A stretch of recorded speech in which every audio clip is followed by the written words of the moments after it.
Good evening, everyone, and welcome back to another Supercoach Insider podcast. My name is Swiz, here to talk round 18 Supercoach and all the ins and outs for the teams this week.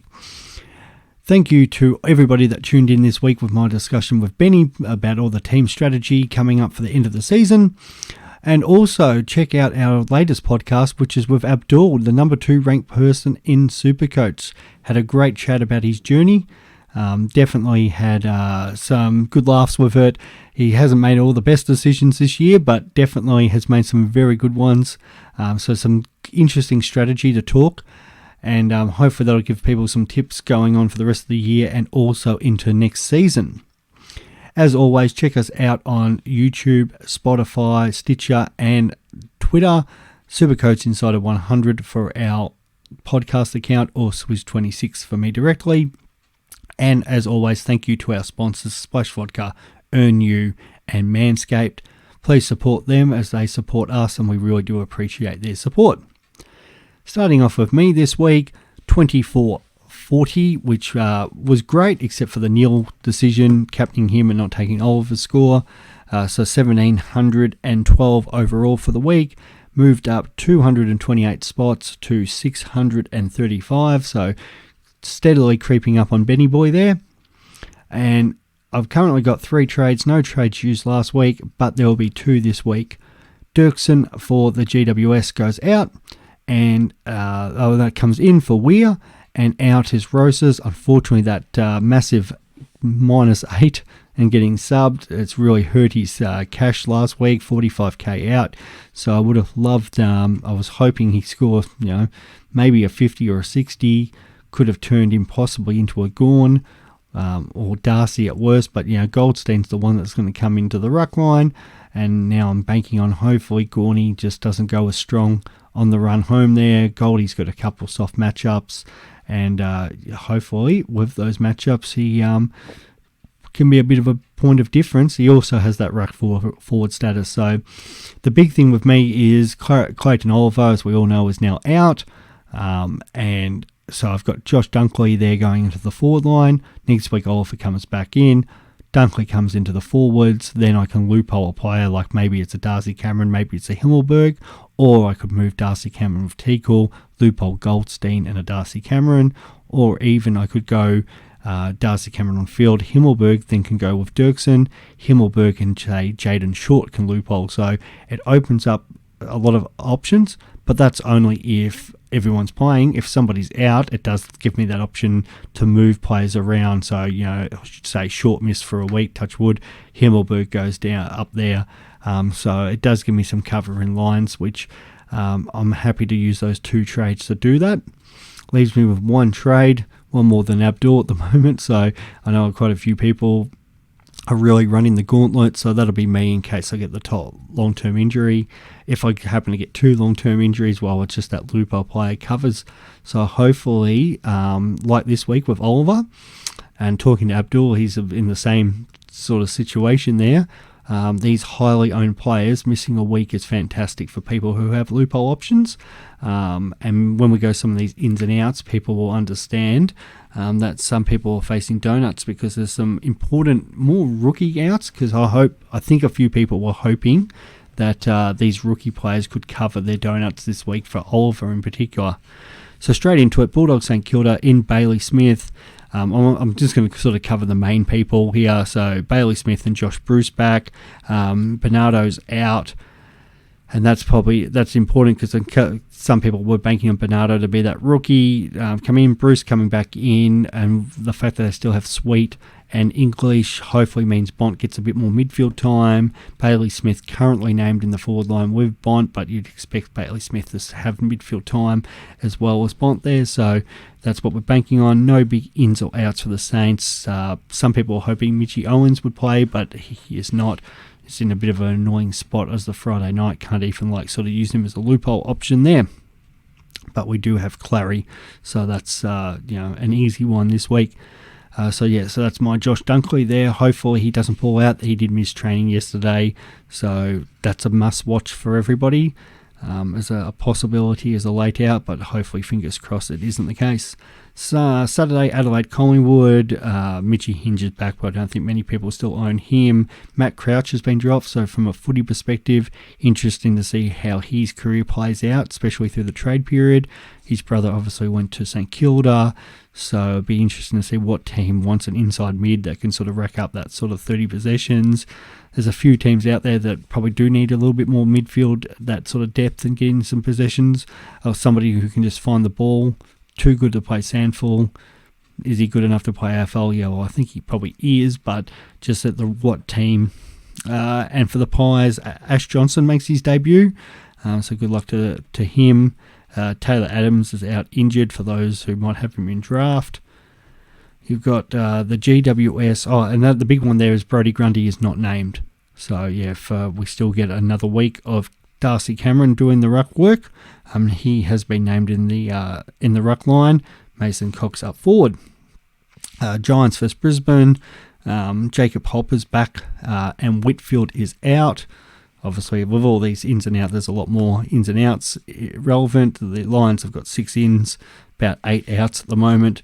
Included in that's Oscar Murden, McInerney and Fullerton, with Darcy Fort doing the ruck, sole ruck. So I guess if you've got draft and you need a ruck this week, Darcy Fort should be on most waivers, so go and pick him up. And the big one there is Tunstall. A lot of people are backing Tunstall to be that rookie. So unfortunately, he is out for those people who can't use him to cover Oliver. Neil, always that watch just in case there's a COVID protocol there. The other thing with Neil this week, there's a big chance for the Giants. They could always get tagged as well, but it looks like Ash could be going to McCluggage. So it'll be interesting to see how that plays out. North Melbourne, the biggest in is Lee Adams, the coach for Noble. Jason Horn-Francis is straight back. There's no real big changes with North. There's only Lazaro and Marnie out, so the new coach hasn't really swung the axe there. North did have a good performance last week against the Pies. Unlucky not to win that. On the other hand, Dimmer has gone and swung the axe. We've got Soldo, Arts, Castagna, Morris Rioli, Thomas Thompson down at Lynch, all out. So, Gipkis, Floston, Bolter, Cochin, and Tyler Sonsi makes his debut. Good luck to the kid, but annoying for us super coaches. Would have loved him to make his debut round 1 next year. The big one there, obviously, is Vlosten. For quite a few people brought him in when they were downgrading for Stewart. At the moment, the big watch there is Nan Curvis to see if he gets through. That's why I've got Goldstein as the vice captain at the moment. Samson Ryan is named on the emergencies. So if Ryan was to come in, Goldie is definitely my vice captain. If Nank does play, then I'll definitely reconsider that. Possibly still might even go the Pod and Goldie, but I've got a couple other options after that, including Mr. Mills. Carlton Geelong, no big ins or outs there. Dangerfield's named in the forward line.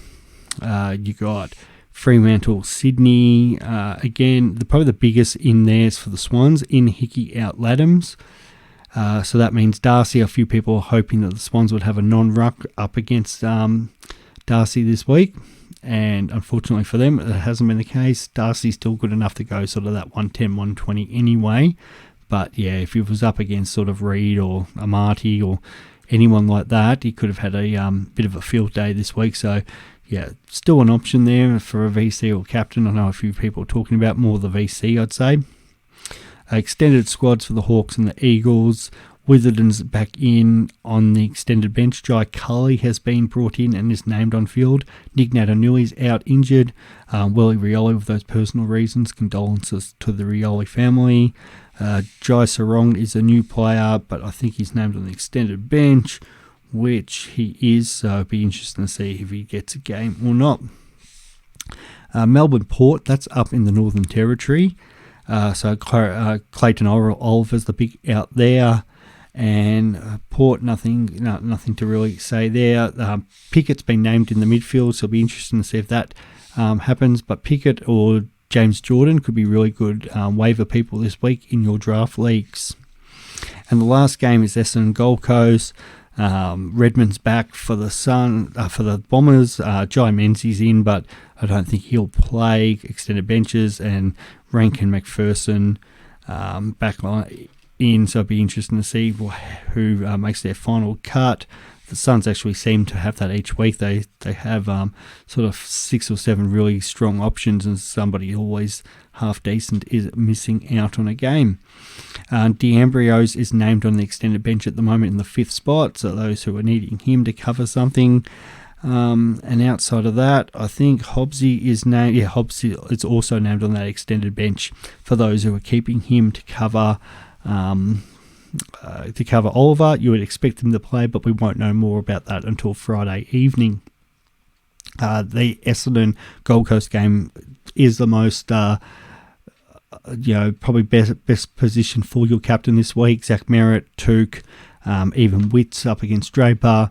The problem with that is a lot of people don't like leaving their captain till Sunday night, the old Sunday curse for captains, but yeah, I think that's probably your safest option there, and I think that because of the sort of good matchups we have, there's going to be quite a big range of vice captains. I wouldn't be surprised to see a lot of people go McRae or Bontempelli because it's a Friday night game. Just double check your loopholes. Those who are holding Clary, that's an easy one because he plays Sunday, so you can make him captain. Teagle is the same, but just be aware, it should be fine because Witts is also the Sunday game, so that's an easy swap. If you don't have them, a lot of these other players, your Richmonds, they're playing Saturday. Those have Owens Friday night, so your loopholes, you might not have a lot open. So just double check your loophole options. I know a few of this highly ranked super coaches have got themselves in trouble over the last couple of weeks, just with forgetting that their loophole option isn't playing, or they've sort of had their captain on a Friday night person. Kind of paid off for those who did have Oliver last week and couldn't force themselves to go Neil, but yeah, just be very mindful of that. Outside of that, as always, give us a shout out, and if you've got any questions about Supercoach, your changes, or as we said, if you want to just hear some general footy chat, BBL, anything else that you might be interested in, definitely shout us out, and we can definitely cover that in future episodes. But happy Supercoaching, everyone, and we look forward to talking to you soon.